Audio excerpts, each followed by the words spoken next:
Hi friends, today we are going to be working on a card. This is my Let's Make a Card series. And today we're going to be using Hero Art's Looking Glass die, specifically the Parisian theme. And all these products that I have in front of me, I was planning on making a card with them. I ended up only using the dies and the sentiment from one of them. And all of these products are older Hero Arts products, but they're new to me, and I just got them recently, so I'm really excited to try them out.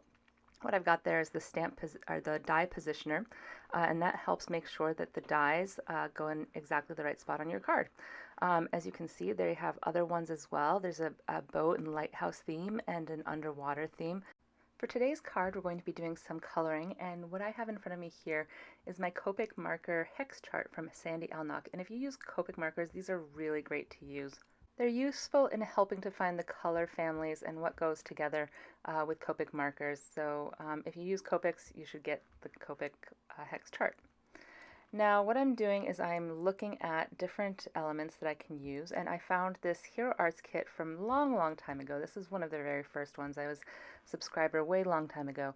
And I love this one. This is kind of like a 1950s theme, and I had some pieces that I had already cut out and colored, and I like to do that. You saw me earlier flipping through a bunch of different pages of coloring pages, and I oftentimes print out or stamp out different images from different sets, and that way I can color with them on the go. I thought this would work great with a Parisian theme, and I have this paper pad from Echo Park Company, and it's called Metropolitan Girl, and I really love this. I actually should have gotten more than one when it was on sale, because it's got so many kind of 1950s elements, and I found this little piece of paper here that has things like boulangerie and different very French sounding shops and things like that, and I thought it went well with this theme. So here I am just speeding through the coloring, and there's nothing fancy here. I'm not a great Copic artist or anything like that, but I do like how nicely the colors all blend together, but nothing fancy, nothing in particular. If you enjoy Copics, then you should go ahead and get this Ohuhu bag also. This is the best storage for Copic markers that I have found, and it's pretty cheap on Amazon if you want to grab that. So I'm just cutting it out, and since I don't have a die that will do the entire thing, I only had the dies for the individual pieces, I have to fussy cut it, which is fine. I think it turns out fine. And what was nice about this particular kit is that you could mix and match all of the pieces, kind of like a paper doll, and it was really fun to use. And I really like the way that this woman turned out. She kind of reminds me of Audrey Hepburn, and just very elegant, very French. Here again is that paper pad I used, and I'm just going to flip through the pages for you because they have such nice patterns and so many really cool elements. And so, you know, if this is still available, you should go grab it because it really is a nice set. And you'll see that I'm going to use it later on for the background of the die as well. I'm just going to use these A2 sized different matting frames from Spellbinders, and this is a great set to have, just a nice all-purpose set to just make sure that when you're cutting things out, they cut out nice and even, because I am not a good cutter. I tend to cut things kind of wonky. And now I'm using the positioner to make sure that my Eiffel Tower ends up where I want it to be on the paper. I decided to use the glitter paper for the Eiffel Tower because if you've ever been to Paris or seen any videos of the Eiffel Tower at night, you know that it's all lit up and it sparkles and glitters, and so I thought this glitter paper was perfect for that. Now I did the same thing by die cutting the other third of the die set out of this paper that has the little shops on it. And you can see it makes little lamp posts. And it was at this point that I decided I think I'm going to make this into a shaker card. I thought that would be a kind of a cool theme. This set kind of lends itself to that with the different windows that they have there. So I'm cutting down a piece of acetate to serve as that window. And I think this was a Hero Arts piece of acetate, but I know other people use just packaging that they have from different materials and stuff like that that they are going to toss or recycle. And you can use that too, as long as you know you're not going to heat it up or something like that. So I'm just gluing that down. Again, my favorite glue is this art glitter glue. It dries really clear, so even though I'm using it on acetate and it's a clear window, I'm not worried about how it's going to show up because it really doesn't. This is the best glue that I've found, and it really has strong hold power, but it also allows you to kind of have that wiggle room when you are crafting and to be able to move things around and get them positioned just right. So it's around this time that I decided, you know what, I'm going to add a little sparkle and glitter to my woman here who's going to be the main character, the focal point of my card. And if you'll recall in one of my last videos, I did a little mistake with the wink of Stella there, and it came out a bit too fast, and it was almost a little bit too much here, but I managed to kind of mop it up a little bit before it became too much of a disaster. And I think that little bit of sparkle adds a nice element to her, and I always love sparkle and glitter on my cards. I think it's always a nice touch. Now I'm going through my paper stash here to see what might look good with the card front, what colors might look nice. And I settled on this really pale green because it matches the colors that are already on the card front and that kind of nice pastel-y color. And so I thought these work together, especially for that third die in the set makes some foliage and stuff to go in the background. So I thought all three worked together very nicely. Now that I had the three main die cut pieces all set, my next step was to find the background that would be at the very edge and back of the card. And I thought something that, you know, at first I was thinking maybe sky, maybe something yellow, I don't know.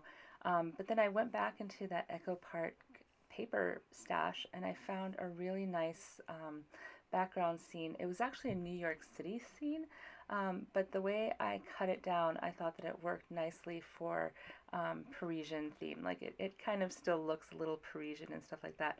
I decided against the blue because I thought like it was just too much contrast, like it kind of drew focus away from the rest of the card with the brightness, and even though it would have, you know, kind of gone nicely with the dress, I thought it was also then too much blue. So that's why I decided eventually to make the scene, again, more of a city scene and using some of those elements from that paper set from the Echo Park Paper Company.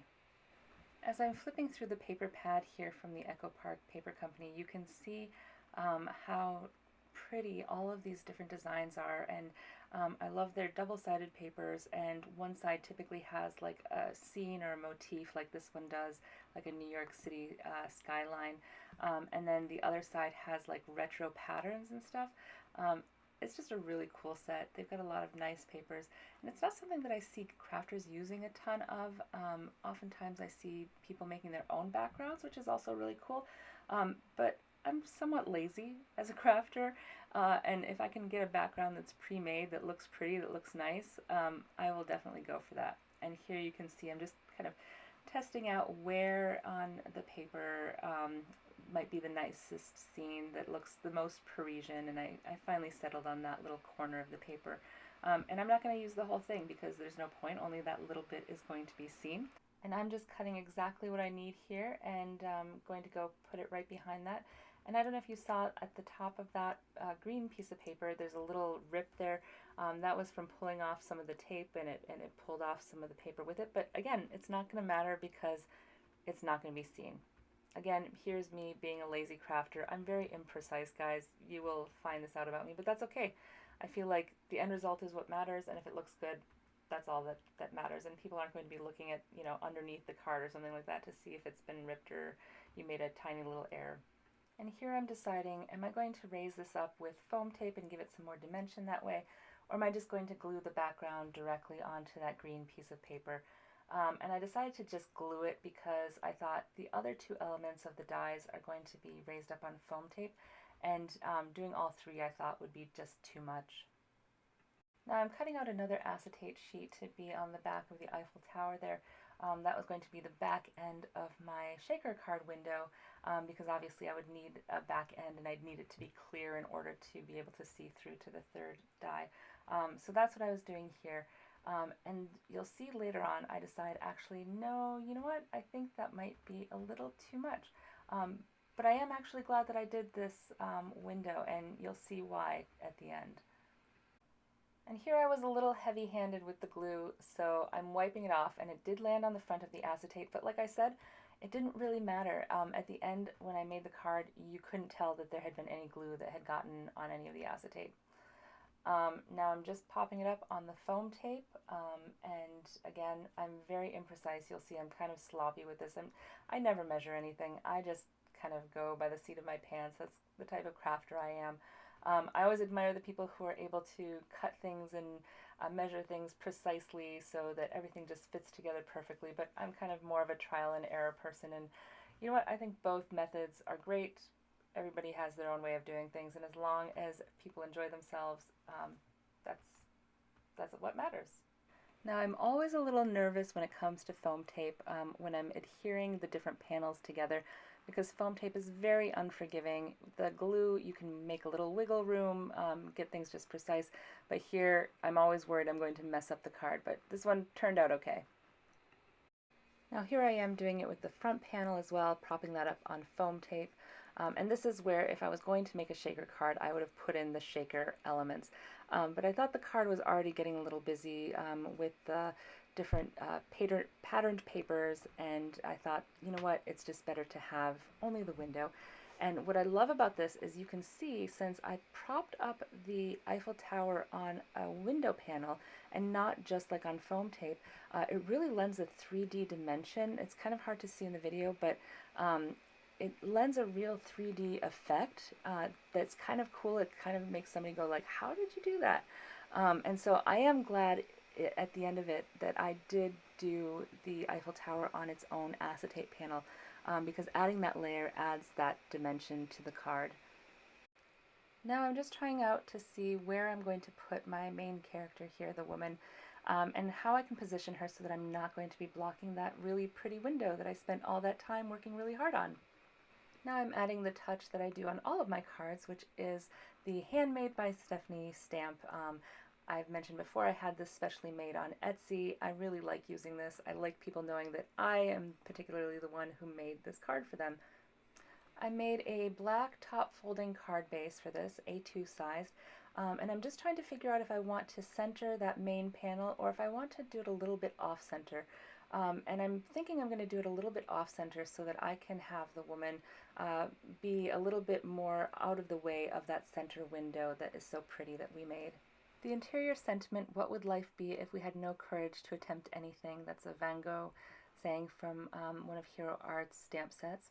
And I'm using the Hero Arts glitter embossing powder, sparkle embossing powder, which is what I use for just about everything. Like 90% of my embossing, I use this powder because it looks really pretty. Again, I'm a big glitter fan, and it dries clear, and so if you make any mistakes or anything like that, they're not going to show up the way that you would if you use like black embossing powder, say.